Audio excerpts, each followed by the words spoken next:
Alright y'all, welcome back to the channel and to some little bit different stuff today. We got some crossbow content. I asked you guys in a poll on the community page and you said you wanted to see some. So I figured I'd bring the camera out here while I was getting my crossbow setup dialed in for this coming deer season and go through a little bit of testing I do and maybe show you guys a few little tips and tricks along the way, so you might be able to use them to help tune in your crossbow setup or your crossbow bolts that you decide to use as well. And I'm going to be the first to tell you, I am by no means an expert on the archery side of things whatsoever. So we're going to do things the kind of cheap way, the budget way, the easy way, the simple kind of backyard methods, which still do absolutely work. Alright, so for my crossbow setup, it's by no means anything special or even relatively new or anything like that, but it's very simple and basic, and it's taken a number of deer, but that is this guy. This is a 10-point GT curve crossbow. I want to say it's like from 2008 or something, and as you can clearly see, it's bare bones basic just recurve style crossbow here. So definitely not anything high speed or super flat shooting or anything like that, but this will kill a deer just as good as any other crossbow can. So for the bolt setup that I have been running over the past couple years, it's changed a little bit, but this is what I have been running right here, this guy. This is an old school aluminum shaft Easton 2219. It's just got some quick fletch Hellfire vanes on it there with some kind of cheap lighted knock, which has actually done the job for me very well. And for a broadhead, I've been running the Magnus Black Hornet non-serrated 125 grain heads with the bleeder blades, and this is a deadly head for a whitetail. And for an arrow weight, that was total everything on it, right about 470 grains, give or take 1 or 2 grains. So definitely a little bit on the heavier side, but for this season, I switched to a new bolt, mainly because I really can't find a whole lot of those aluminum shaft 2219s anymore. And I've lost a few or broke a few off in deer and stuff like that. So I switched to a new setup, but that's a little bit heavier and I really want to test it and see what it can do today. So for this year's setup, we're going to be tuning in some of these guys. These are some Serious Archery Phoenix bolts. These are a 20-inch bolt, and I just went with the standard white and orange fletchings here.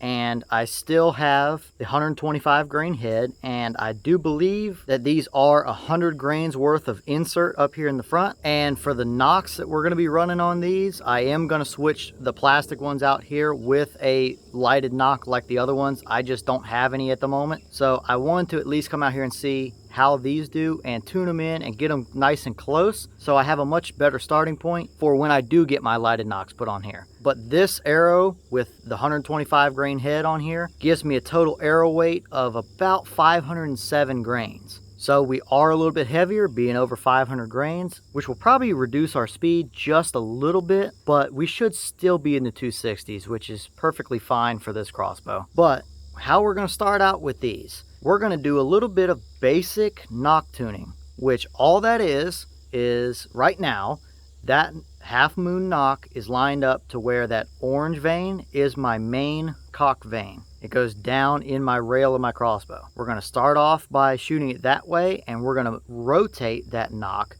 to where each of these other white veins is now the cock vein, and shoot it. And I'll show you the paper setup here in a second, but what we're going to be watching is how the rear end of this arrow is leaving and flying out of the crossbow. There will be one fletching that flies straighter than the other two, and it may not be that orange vein, but that's fine. We'll mark it if it's not, but we're going to rotate that knock and we're going to see how it flies, and whatever rotation point that gets to where it flies the straightest, that's going to give us our best accuracy. So let's show you guys the setup, because it is very simple and cheap and bare bones, and a very easy way to see how your arrow is flying and get it knock tuned.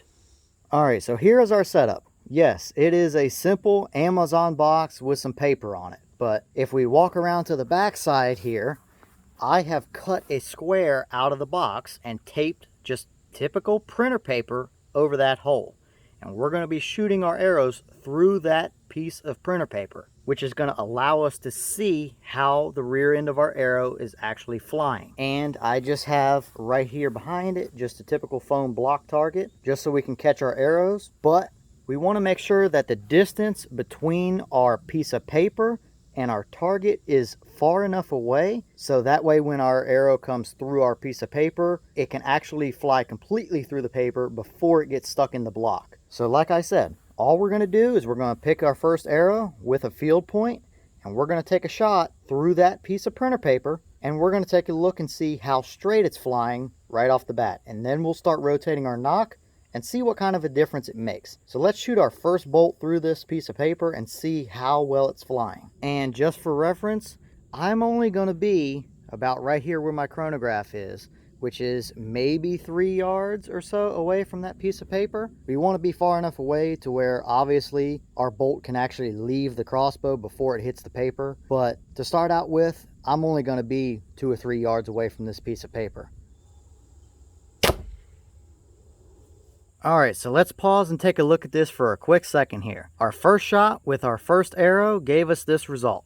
As we can clearly see, we have a pretty much bullet hole right up here at the top. However, you can see our back end of our arrow kicked downwards and to the right just a tiny little bit here. We want this to essentially be one singular bullet hole with just our fletching veins for lines around here. So we need to adjust this nock a little bit so that way maybe we can get the rear end of this arrow flying a little bit straighter. So let's rotate that nock to our next vein and shoot it again and see what that combination gives us. Alright, so after our second shot, we had a pretty similar result. We still had a half of a bullet hole up here at the very top with our 3 veins down and to the left this time. So we still are not flying perfectly straight with this combination. So let's rotate that nock to our 3rd vein and shoot it one more time and see if it gets any better or not.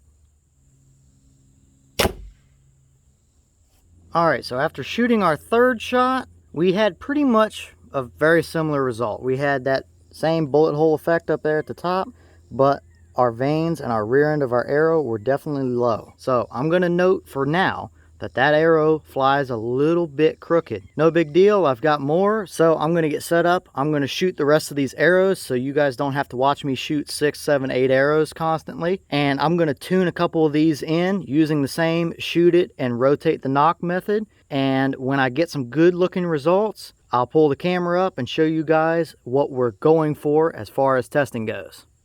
Alright, so I'm back here a couple tests later. I got one of my bolts tuned in pretty good. As you can see, our center 3 were just our first shots. As I started tuning our second one, we were still out a little bit and out a little bit. We got a little bit better. And then this is the kind of performance we want to see right here. See how we have one center kind of bullet hole with our fletchings or veins out to the sides here? That is the kind of performance we want to see. So that arrow, the orange vein, is not our cock vein. It's one of the white veins. So I'll have to mark it so that way we know that is our main cock vein. So I'm going to continue to tune some arrows here and pick you guys back up here in a minute as I go through them more. And if I see some interesting or good results or anything, I'll pick you guys up and show you what I get. Alright, so here's our very next arrow, and that's another very good example. Ignore this one, that was from earlier. But we started here, which is very close to being center. I pushed these paper bits back through so you can see a little bit better what we're looking for. But that top hole there is very close. I rotated it and it got worse. And then the bottom one, I rotated it to the next vein. And that is what we want to see. There's a pretty much almost perfect divide between the lines from our veins and our center bullet hole area from our direct arrow. Both the very top hole and the very bottom hole would be plenty good enough, but that bottom hole just gave us a little bit more even and a little bit straighter of a flight. So that's where we're going to leave that arrow. Okay, so about 15 minutes later now, I've gone through all of my bolts or arrows or whatever you want to call them. As you probably noticed by now, I just switch back and forth all the time. It is what it is. But I've got them all tuned in now, and I just want to show you real quick exactly what we are and are not looking for. As you can see, I have this guy marked as bad. That right there is what we do not like. We have a very high impact with the rear end of our arrow going low as it's flying. that is not at all what we want. So we rotate that nock, and I should mention earlier, most nocks you can rotate with your fingers, but if you can't and they're glued in, if you soak them in warm water for just a couple minutes, it'll loosen the glue up most of the time, unless they use some kind of weird epoxy to hold them in, and you can then rotate them with your fingers. But then I mark this guy as our good. That is what we want to see. We have one concentric, almost bullet hole right here in the middle with 3 very, very clear vein holes along the side. That is pretty much absolutely perfect and ideal and what we want to see. So if you start shooting your bolts and you start seeing this kind of result, rotate that nock. It may take 2 or 3 different tries, but if you get to that, then you're going to have a very good shooting arrow. And you can actually test for this stuff free and very easily, as you can see, by a piece of printer paper and an Amazon box. This is not rocket science, and I know a lot of people make it out to be, but it's actually pretty simple when you actually go out and test it. Alright y'all, so let me know your thoughts about all this. Is this the kind of method you use to kind of tune in your arrows, or at least see how they're flying? I can tell you right now that it absolutely makes a noticeable difference in accuracy, especially when you get out to 30, 35, 40 yards. And if you're like me and have a little bit quote-unquote less of an ideal setup, it's not a super fast crossbow, it's not a super quiet crossbow, anything like that, you want all the advantage you can give yourself sometimes. So just taking 20-30 minutes to go out with a couple of your bolts and shoot them through some random pieces of printer paper, you can actually make a noticeable difference in your downrange accuracy and your arrow flight. So at the end of the day, I hope that I was able to at least give you a couple tips and show you that you don't have to be a bow tech to do this.